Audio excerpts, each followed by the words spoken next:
You're listening to the Zipline Logistics Truck Yeah podcast, where we explore all kinds of hot topics in the logistics industry.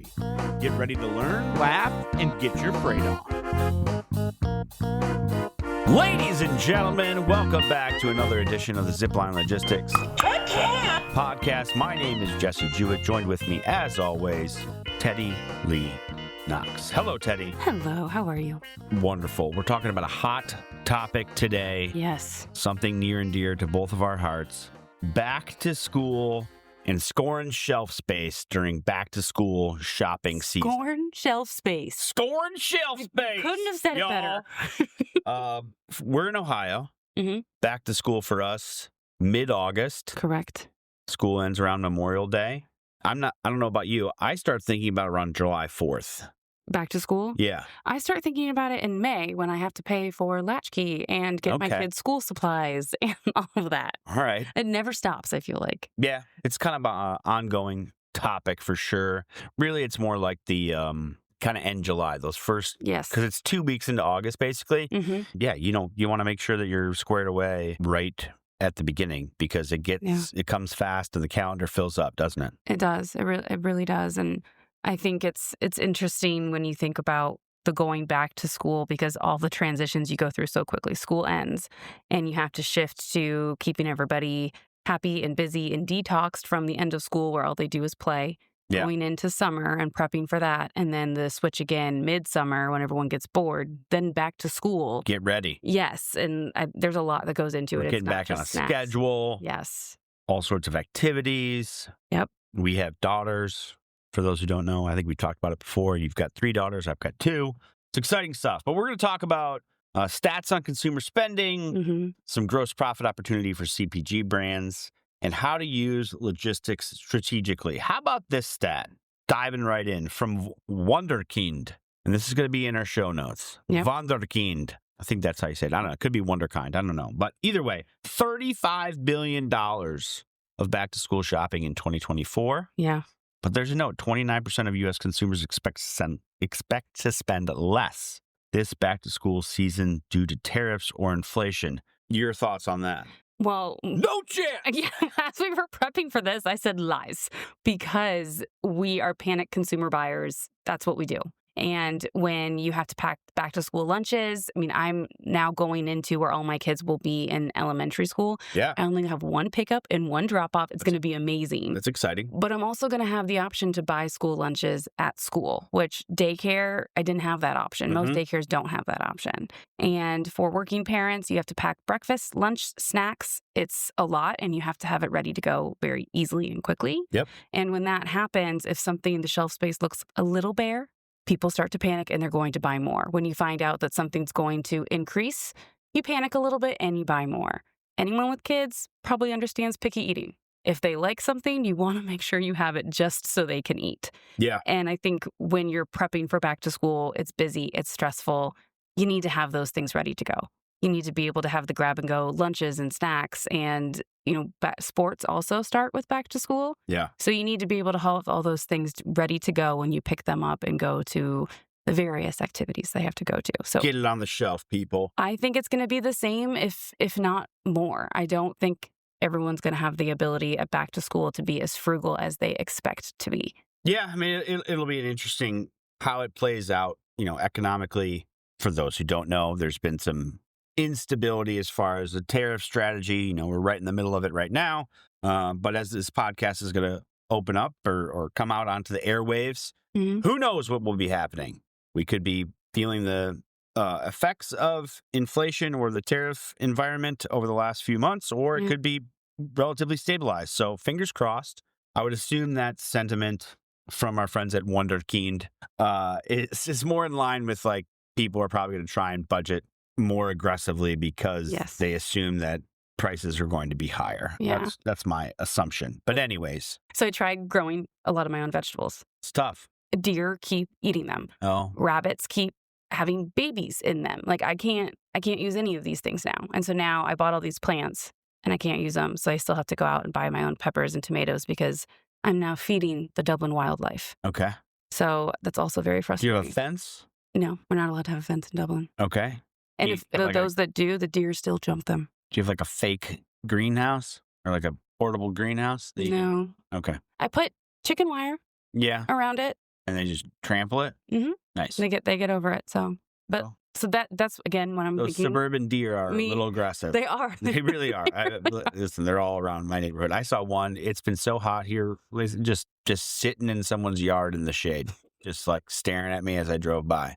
What? Like it was, This is my house like now. it was right. It had been sitting in the sprinkler, Get out of my putting on his yard. bathing suit and running through the sprinklers. It's wild. But that's why I think that consumer spending is going to be a base of my own experiences because everything that I've tried to be a little bit more frugal, make things easier, continues to backfire. Yeah, it takes a lot of effort, that's for sure. And I think it takes a lot of effort for our brands to get on the shelf. Yeah, it does. And when they're talking about frugality, I think that's a word. I like it. So we're going to talk about kind of gross profit, right? They want to maximize, these brands want to maximize their margins. Yeah. This is, some people might go to sleep during this conversation, but it is really important. So essentially, the difference, we've talked about it before, but MABD, on time and full, these percentages, right? Most of the retailers that we deal with have some sort of expectations or a scorecard. Mhm. And if you don't meet those expectations, there's a fine. Yes. What they don't consider is that there are lost revenues if your product's not on the shelf as well. Mhm. So those two combined, right? The difference between a 95% on-time delivery performance, your product is on the shelf, and a 77% on-time delivery performance, which is about industry average, maybe slightly less. Zipline's is around 95%. Is about $800,000 in profit for a $10 million company. Okay, 45% gross margin, et cetera, et cetera. We're talking leaving hard dollars on the table. Yeah. Kind of reflecting, circling back on the frugality element of it, is in an effort to cut costs.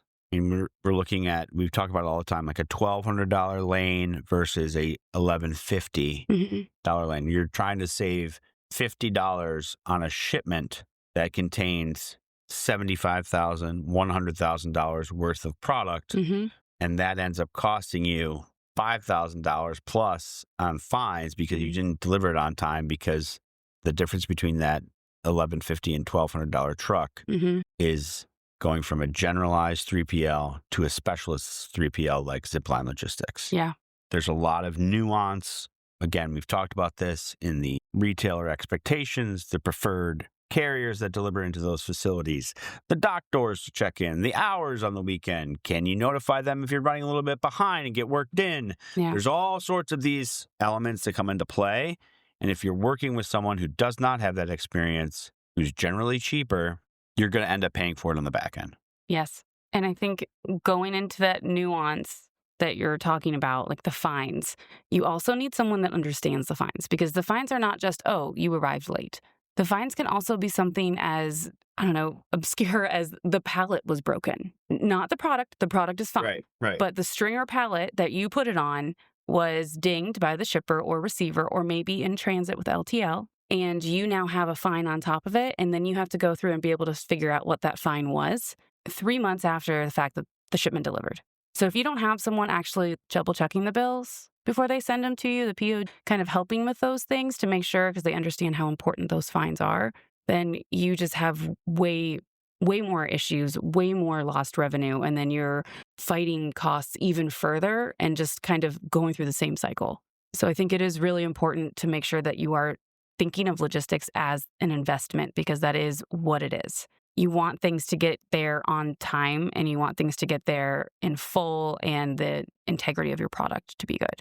And I think just thinking about the rate in the truck is not enough anymore. Yeah. Especially with, people are buying more quickly, getting things that when they need them, because they are concerned about tariffs, about issues with other retailers possibly closing down. We've talked about that in other podcasts, not having enough space to accept things when you want it. That impacts your shelf space. And so if you are not making sure that you're doing this the right way, you're not going to have things there. And then you're not going to have the inventory to fulfill those orders. And it's going to just cause so many problems. That's a great recap. You hit the nail on the head, right? We've said it before. A rate in a truck, if that's your logistics plan, you're behind as a CPG buyer, right? Yeah. Like, you need to find folks. I mean, obviously it's our podcast, so we're talking about it. We are specialists. We've got the people who are trained in those retailers, right? We have technology, our Canopy proprietary intelligence software that is designed to help you maximize the efficiency of your logistics operation, right? So we've talked about it before. Hey, instead of just, finding that cheaper rate to only be a rate in a truck, now you've leveraged a partner who's going to consolidate, look at your warehouses. Hey, these two can ship together and we're going to save you some money and improve your on-time delivery performance and get your product on the shelf. Yeah. So that goes a long way. And that's, again, we've talked about it. We have weekly meetings with some folks. We have daily meetings with some folks, monthly, quarterly, et cetera. Like, we can tailor that to however the customer wants to be engaged, or we can just handle it all. But the most important thing that we've mentioned, and we're going to dive into something that I think you've coined, is getting your product onto the shelf. And one of those impacts, if it's not on the shelf, is what we call involuntary sampling. Walk me through involuntary sampling real quick. So I got to give full credit. Emily Kitco was the one that coined that in our marketing department. So shout out to Kitco. Shout out Kitco. So involuntary sampling is for people like me who like to do the pickups instead of going into the grocery stores. If it is not, the product is not there, they will substitute. You can pick your substitutes. I just don't do that. I'm sure people do. If they don't have it, they're going to give you You're brand loyal. Yes, I am brand loyal. A lot of people. So if they don't have it, I don't want it. Sure. But sometimes they'll substitute it with something else. And if it happens more than once, I'm like, all right, fine. I'm just going to start buying this because it seems to be here. It's a little bit more available and it just makes my life easier. So I'm just going to go ahead and start picking it. Yeah. Same thing if you run into the store for something and it's not there.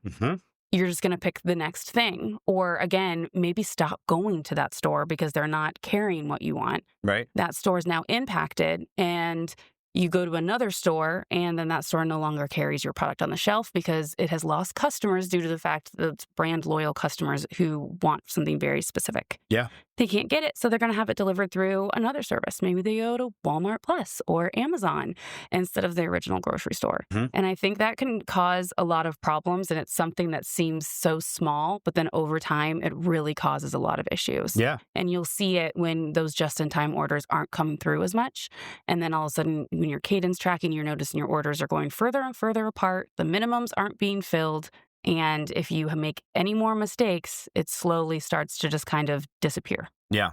And I think you really need to be able to track that and watch it. And it can be something as simple as filling a just-in-time order with a tier 2 LTL carrier instead of a tier 1 LTL carrier, meaning they only drop once a week, meaning that the depot doesn't have to unload them immediately, meaning that your product is not making the MABD, not getting to the shelf, not getting to the store. And all of those little details, you shouldn't have to think about. You should have a partner who understands these things and can do it for you and provide the cost difference and the benefits, cons and pros list to be able to help you with that. You shouldn't have to do this all alone. That's what a team is for. That's what Zipline Logistics is for. Correct. Shout out to us. Back to school shopping. That's going to wrap it up. $35 billion in 2024. Check out the show notes for the information from our friends at Wunderkind. I'm not saying that. I don't think I'm saying that right, but it's fun to say. Use the logistics as a strategy, right? Partner with somebody who's got the experience. As always, we'd love to talk to you about it. 888-GO-ZIPLINE, www.ziplinelogistics.com. For our listeners, please leave a 5-star review on Apple or Spotify. Teddy, always a pleasure. Thanks, Jesse. Thanks for joining us on another edition of the Zipline Logistics podcast. We'll see you next time.